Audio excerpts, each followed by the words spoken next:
Hey everybody, it's Neil. Check out what I have here. I have a whole bunch of poker chips, and you can get these customized, but you can look here, like look at this one here.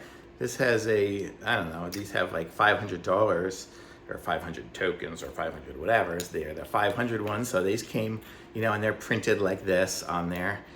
So I got a bunch of them like that. Oops. And they're super good chips, you can see there. But then you can get them like printed like this one here, has some sort of logo on it. I'm not sure what that is.